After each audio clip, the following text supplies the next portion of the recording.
ఛత్రపతి సంభాజీ మహారాజ్ విక్కీ కౌశల్ నటించిన ఛావా సినిమాలో ప్రాణం పోసుకున్న పాత్ర సంభాజీ మహారాజ్. ఈ సంభాజీ మహారాజ్ గురించి ఈ వీడియోలో తెలుసుకుందాం.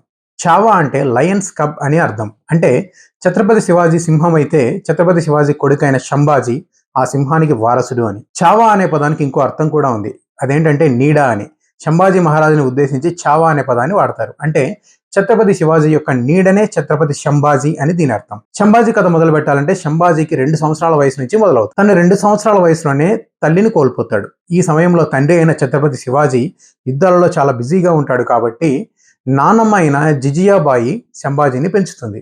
ఏ విధంగా అయితే శివాజీని రామాయణ భారత కథలు వీరగాథలు వినిపించి పెంచిందో అదే విధంగా సంభాజీని కూడా ఓ వీరుడిగా తీర్చిదిద్దడంలో జిజియాబాయి పాత్ర ఎంతో ఉంది. ఇక సంభాజీ 9 సంవత్సరాల వయసులో ఉండగానే మొఘల్స్ ఆయన్ని బంధించి ఆగ్రాకి తీసుకెళ్లి జైల్లో వేస్తారు. ఆ తర్వాత చాలా సంవత్సరాలు మొఘల్స్ అధీనంలోనే సంభాజీ ఉండాల్సి వస్తుంది. ఇక ఆ తర్వాతి కాలంలో సంభాజీ యేసుబాయి అనే అమ్మాయిని పెళ్లి చేసుకుంటాడు. యేసుబాయి సంభాజీకి తగిన భార్య. అంతఃపురంలో మాత్రమే కాకుండా రాజ్యపాలన వ్యవహారాల్లో యుద్ధ తంత్రాల్లో సైతం యేసుబాయి పాత్ర ఉంది. ఇక సంభాజీ 23 సంవత్సరాల వయసు వచ్చేసరికి ఛత్రపతి శివాజీ మరణిస్తాడు. అప్పటి నుంచి రాజ్య భారం అంతా సంభాజీ మహారాజ్ పైన పడుతుంది. శివాజీ మరణం తర్వాత ఇక మరాఠా ప్రాబల్యం తగ్గిపోతుంది అనే అపోహలో మొఘల్స్ ఉంటారు. అది నిజం కాదు అని నిరూపించేందుకు సంభాజీ మొఘల్ సామ్రాజ్యంపై ఎన్నో దండయాత్రలు చేశాడు. అయితే ఈ యుద్ధాల్లో సంభాజీ సైన్యం 20,000 మంది మాత్రమే, ఔరంగజేబ్ సైన్యం 8 లక్షల మంది.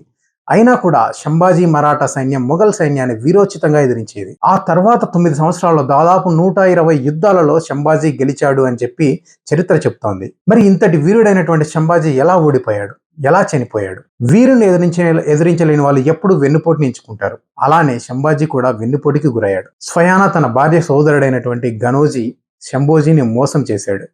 మరాఠా సైన్యం వెళ్లే రహస్యదారుల గురించి ఔరంగజేబ్కి సమాచారం చేరవేశాడు గనోజీ. ఈ విధంగా మొఘల్ సైన్యానికి సంభాజీ చిక్కుతాడు. యుద్ధ ఖైదీగా దొరికిన సంభాజీని ఔరంగజేబ్ చిత్రహింసలకు గురిచేశాడు. వీధుల్లో ఊరేగిస్తూ ప్రజలతో రాళ్లతో కొట్టించాడు, చర్మం ఒలిపించాడు, గోళ్లు పీకించేశాడు, చివరకు 2 కళ్ళు కూడా పీకించేశాడు, నాలుక కూడా తెగ కోశాడు. ఇన్ని చేసినా కూడా సంభాజీ ధైర్యాన్ని వదలలేదు. చివరి క్షణాల్లో కూడా భయపడలేదు.